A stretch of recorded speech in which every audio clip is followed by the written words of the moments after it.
The healing role quest in Dawntrail is very silly, but to be honest, all of the role quests are kinda weird this time around. Each one revolves around reclaiming a stolen artifact from a Turali tribe. These artifacts are connected to an ancient Tural Vidral, each one holding immense magical power. The thieves are a group called Passage of the Unbound.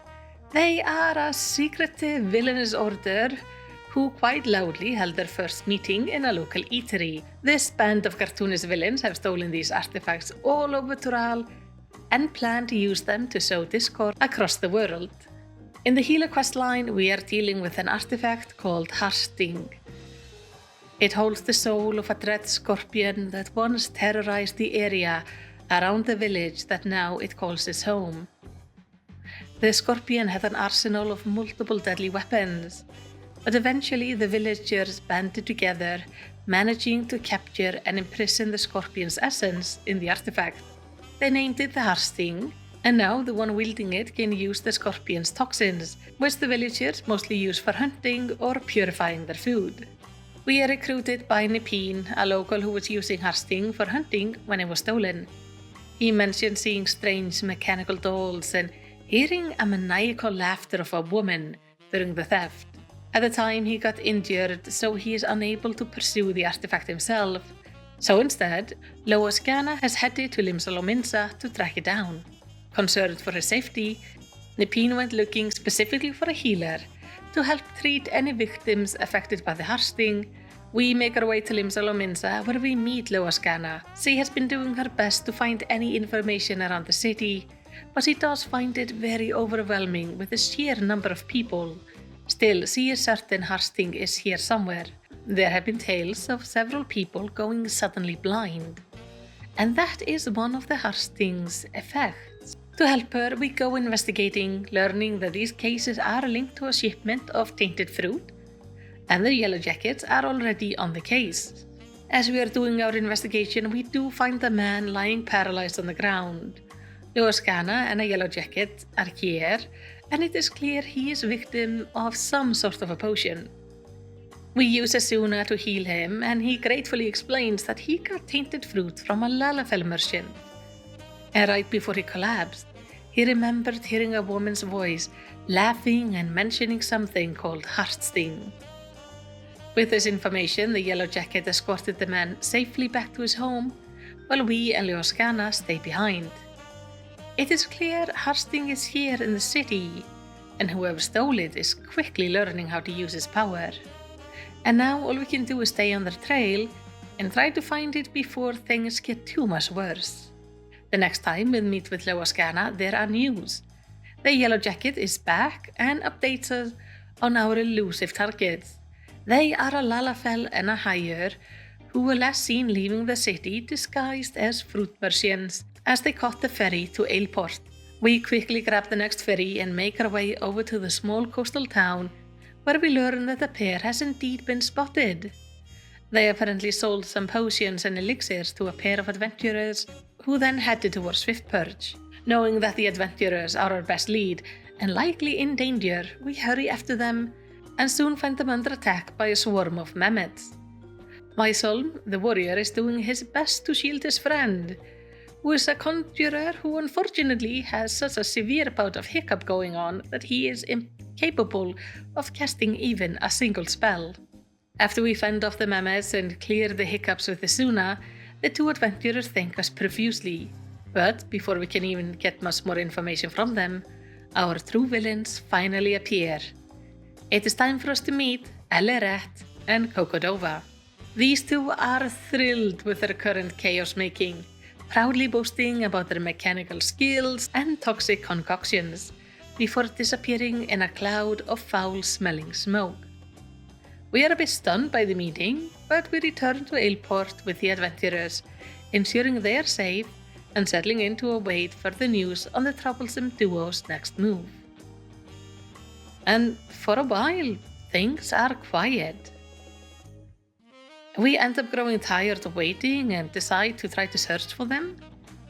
We bring Loaskana to Morbid Drydock, where we end up helping the people finding a missing boy.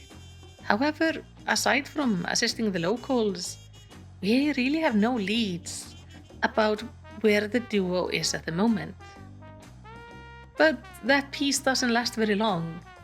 Our next clue comes from our adventure friends of Weisholm and Serik, who spotted our foes again, this time preparing to cross Bronze Lake. But before they could stop them, the pair unleashed a horde of Kokanoa's mammets, allowing them to slip away. We follow their trail to Camp Bronze Lake, a favorite spot for adventurers and those with some illness to relax in the hot healing springs. But when we arrive, it is anything but relaxing. Everyone around us is laughing uncontrollably, like painfully.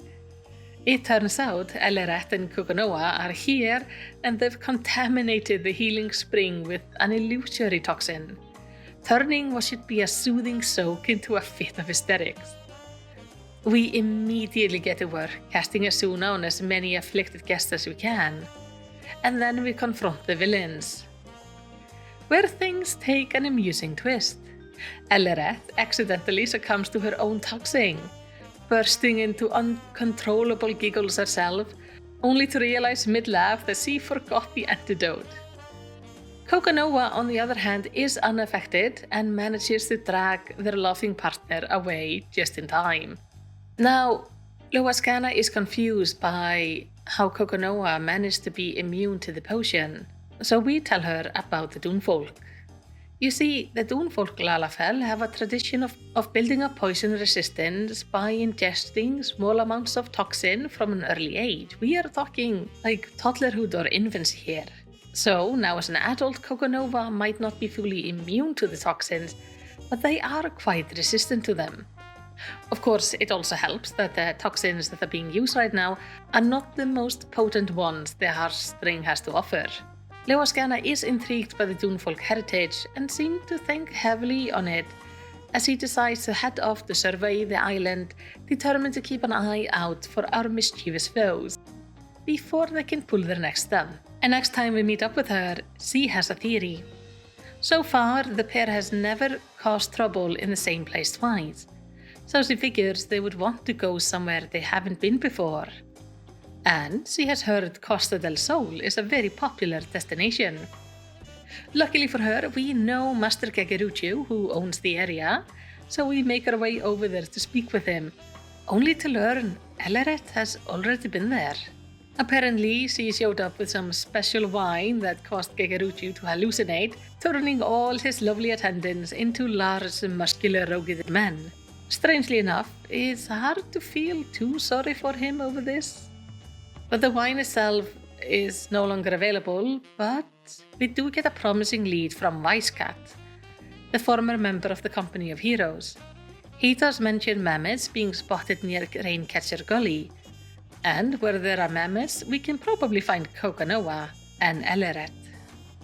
Going there, we do find several mammets, which we quickly dispatch, though one of them is holding some notes depicting the waterways of Vylbrand. As we show these to Loaskana, Eleret shows up, claiming she will stop at nothing to play one final trick on Vylbrand's people, one larger and grander than anything before. But before we can get them, she and Kokanoa once more disappear, using that horrible smelling smoke.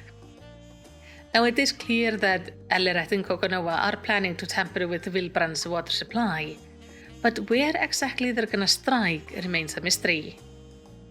We end up having to wait for any news, and eventually we do get them from a messenger from Costa del Sol.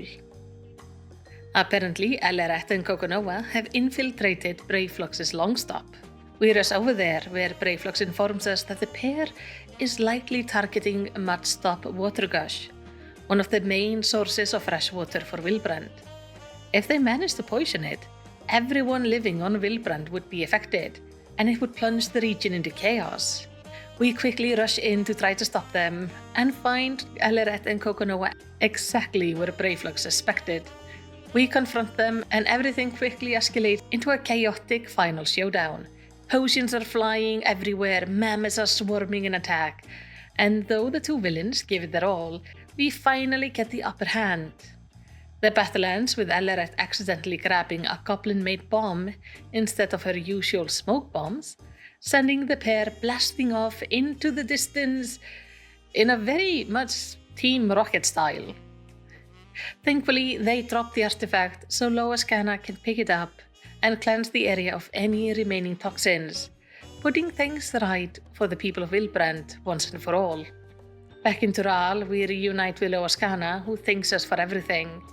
This experience has opened her eyes to new ways of life, and shown her both the good and the harm of Heartsting. She speaks to Niafine about how the tribe should try to rely less on the artifact, and explore other ways to build poison resistance, perhaps taking cue from the Doomfolk. And what the future holds for them is uncertain, but at least the Heartsting is safe back in his tribe's hands, and the people of Vylbrand are safe from Eleret and Coconova, for now, as we are not sure where the two flew off to. And with that, the healer role quest in Dawntrail comes to an end. Personally, this one is both my favorite and the silliest one. I think it's mostly because I grew up watching the original Pokemon, and I couldn't help feel some fun nostalgia with this dynamic villain duo, as they kinda reminded me of Jesse and James, and the whole Team Rocket blasting off again there at the end was just priceless. But I want to hear from you. Did you enjoy the healer quest? And which role quest is your favorite? Let's talk about it in the comments. And while you're down there, how about you give me a commendation by liking and subscribing? And in the end, all I want to say is takk fyrir að horfa og eigðu yndislegan dag.